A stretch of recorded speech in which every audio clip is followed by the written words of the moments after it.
OVNIs, discos voadores e UFOs, as três palavras que têm na verdade o mesmo significado e apenas um mistério que passa a fazer parte mais uma vez do nosso vídeo de hoje.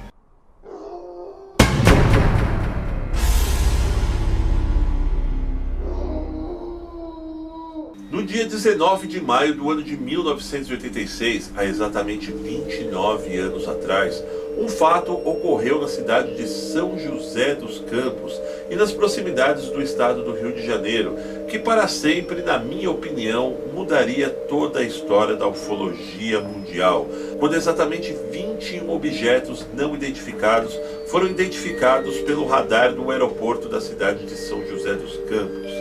Eu vou deixar algumas imagens para vocês que foram televisionadas na época e a seguir vou colocando os meus comentários. Fiquem ligados. Esta semana, altas autoridades militares do Brasil admitiram publicamente pela primeira vez ter visto objetos voadores não identificados, os OVNIs.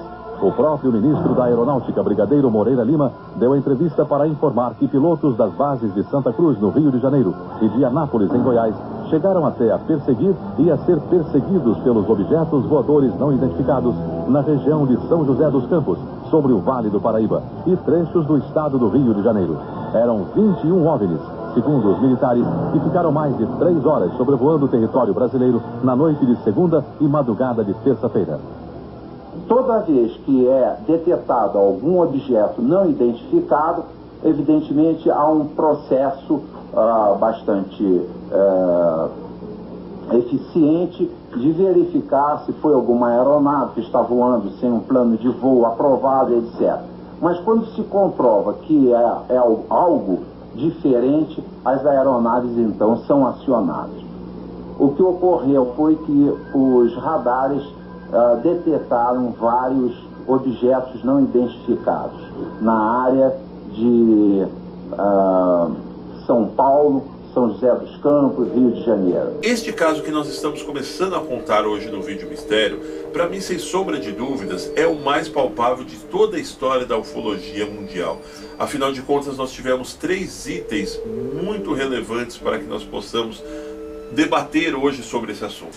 Primeiro foram relatos militares e civis. Sempre nós observamos aí no Discovery Channel ou outros relatos aí pela televisão, internet afora, de pessoas que avistaram um disco voador, ou então de militares que revelaram alguns segredos, ou então algumas outras gravações que vieram à tona. Mas nessa época precisamente, não. Essa época nós tivemos civis e militares acompanhando o avistamento. Outra questão, a televisão na época, a Rede Globo, acompanhando em tempo real tudo que estava sendo acontecido. E principalmente, como vocês observaram aí nas imagens, o governo e principalmente a aeronáutica não negou nada, inclusive revelaram de antemão, diferente da Operação Prato e outros casos mais que ocorreram no Brasil, como por caso do ET de Varginha também, por exemplo, eles já revelaram de antemão, olha, realmente nós voamos, eram objetos voadores não identificados, e sim, o nosso espaço aéreo foi invadido. Mas vamos continuar acompanhando aí a matéria que na época foi exibida pela Rede Globo de televisão, para que nós possamos debater ainda mais. A descoberta dos OVNIs nos céus do Brasil até que eles desaparecessem sobre o mar se deu da seguinte maneira, contado minuto a minuto. Às 8h50 da noite de segunda-feira, um ponto luminoso é detectado pela torre de controle do aeroporto de São José dos Campos. A torre pede ao comandante Alcir, que viajava com o coronel Osiris Silva, presidente da Petrobras, que fizesse uma busca visual do OVNI.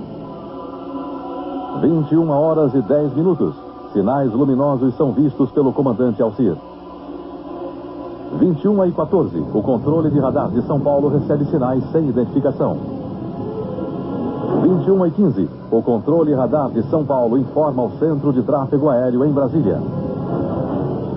21h20, Brasília confirma a presença de sinais no radar. 22h23, o primeiro jato F-5 sai da base aérea de Santa Cruz. 22h45, o radar de Anápolis detecta sinais. O Mirage sai da base em busca dos OVNIs. 23h15, o piloto do primeiro F-5 a entrar em ação vê bolas de luz pela primeira vez e começa a perseguir os OVNIs. 23h17, mais um Mirage sai da base de Anápolis, aumentando a perseguição. 23h20 de segunda-feira, o F-5 recebe pela primeira vez sinais no radar de bordo. 23h36, o terceiro Mirage sai da base de Anápolis. Quando nós comparamos esse caso, por exemplo, a Roswell, ou a Varginha, ou a outros casos mais, vocês sempre gostam de debater e dizer o seguinte: poxa, Roswell hoje é o caso que realmente mais nos intriga. Talvez Roswell, na minha opinião, é o caso que mais nos intriga pela forma e a dimensão em que ele foi tratado. Ele se tornou não um caso palpável, mas sim um caso muito carismático. Mas eu volto a dizer, isso que aconteceu em São José dos Campos há exatamente 29 anos atrás, fugiu, eu acredito, até mesmo do controle dos militares. E até mesmo pessoas, durante toda a semana, continuaram a observar esses objetos no céu. Não houve um acobertamento do governo, como, por exemplo, os caras fazem muito, lá o governo faz muito nos Estados Unidos. Talvez até porque, nesta época, o Brasil ele estava acabando de sair daquela questão do regime militar. Existia-se sim uma transição de governos. E talvez a própria aeronáutica, de uma forma talvez até ingênua, decidiu vir a público realmente e abrir realmente esse segredo e dizer: puxa vida, ó, não eram balões meteorológicos, não eram isso, não era aquilo. Realmente nós voamos próximo dos objetos, identificamos a cor deles e não sabemos dizer exatamente a origem desses objetos. O comandante Alcir da Embraer foi o primeiro a ver esses objetos luminosos quando voava de Brasília para São José dos Campos junto com o coronel Osiris. Como é que foi isso? Isso era uma estrela bem luminosa, de cor alaranjada, avermelhada, parecida assim.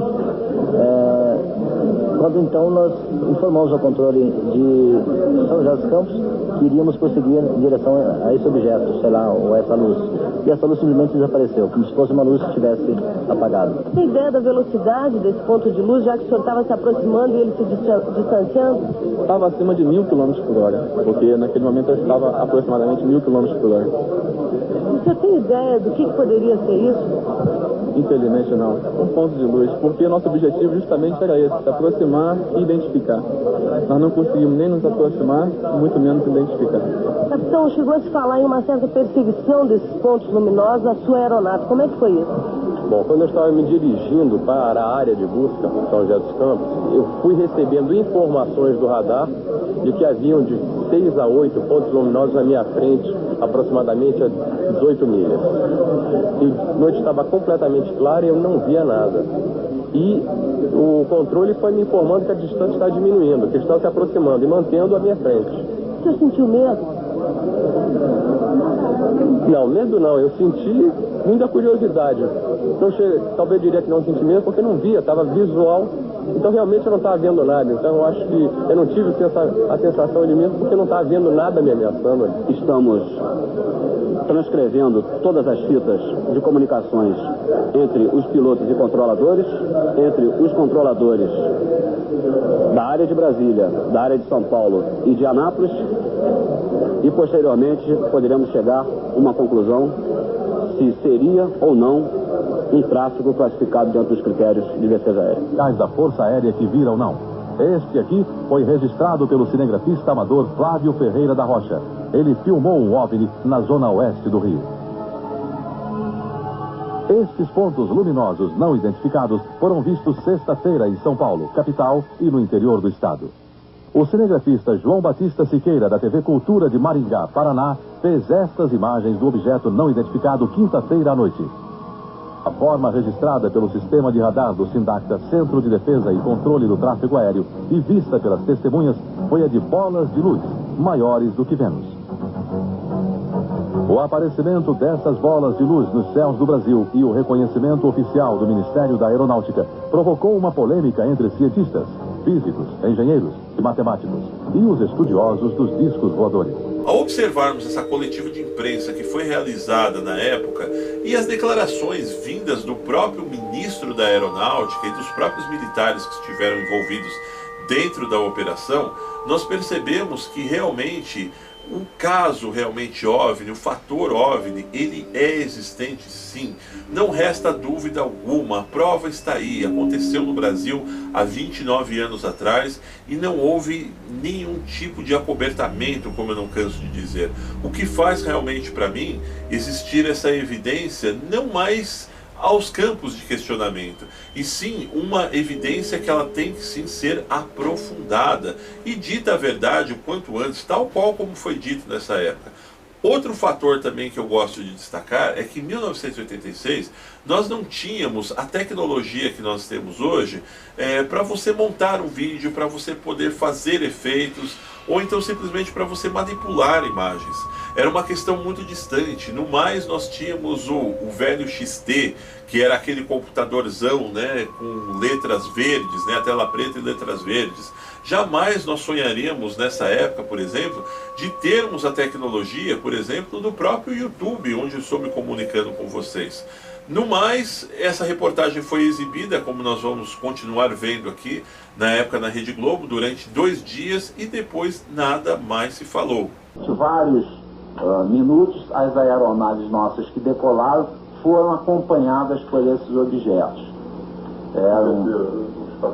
Uma aeronave foi acompanhada por cerca de 7 de um lado e 6 do outro. Agora, qual é a explicação? Não podemos dar ao senhor, porque nós não temos essa explicação. Os OVNIs, objetos voadores não identificados, voltam a ser vistos e filmados. Estas imagens foram feitas pelo cinegrafista Heraldo Canales neste fim de semana em São Paulo.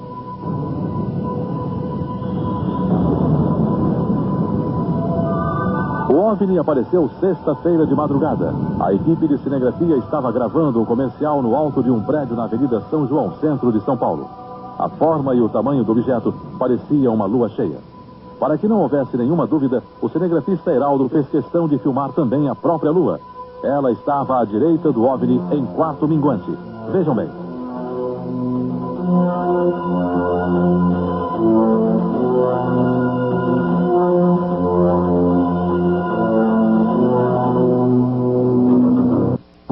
Mais tarde, a equipe que documentou o aparecimento do OVNI ampliou as imagens dele com equipamentos especiais. Deu para ver então que ele apresentava uma ligeira mudança de cores, exatamente como foi visto a olho nu pelos cinegrafistas. Você pode perceber que ele gira e ele fica com cores verde, laranja, rosa, fica girando no seu próprio eixo com várias cores, em muita velocidade. As cores vão mudando. A maior semelhança seria com a Lua, mas como a Lua foi filmada do lado direito, então não pode ser. Quanto a planeta, nenhum deles apresenta um brilho com tamanha magnitude. Estrela também, nessa posição, não existe nenhuma com esse brilho. De modo que, a menos que seja, por exemplo, algum tipo de refração anômala, uma espécie de miragem que faz com que a imagem apareça em uma posição em que ela realmente não está, esse objeto não deve ser confundido com nenhum astro celeste e a explicação deve ser procurada em alguma outra atividade que não na parte de astronomia. Semana passada você pôde ver aqui no Fantástico a grande polêmica sobre os OVNIs que perseguiram e foram perseguidos por aviões Mirage F-5 da Força Aérea Brasileira. Os ufólogos, como Irene Granchi, garantiram que o que se viu foi uma verdadeira revoada de OVNIs.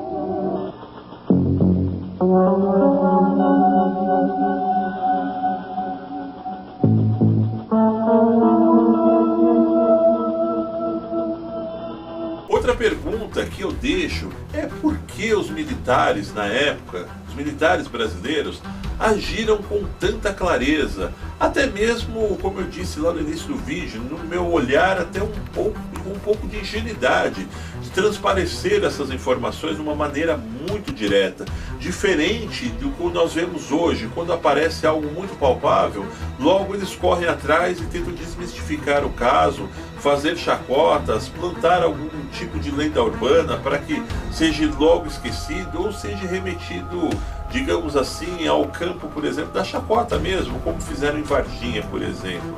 O que levou esses militares a agirem com tanta seriedade, realmente com tanta clareza, e nos dias de hoje, quando isso acontece, é ocultado de tal forma, foge-se completamente a essa veracidade como nós acompanhamos no ano de 1986, exatamente no dia 19 de maio de 1986, que para sempre ficou escrito na história da aeronáutica brasileira como a Noite dos OVNIs na cidade de São José dos Campos. Eu, Luiz Felício, vou ficando por aqui, mas em breve nós teremos muito mais vídeos dentro aqui da série Vídeo Mistério.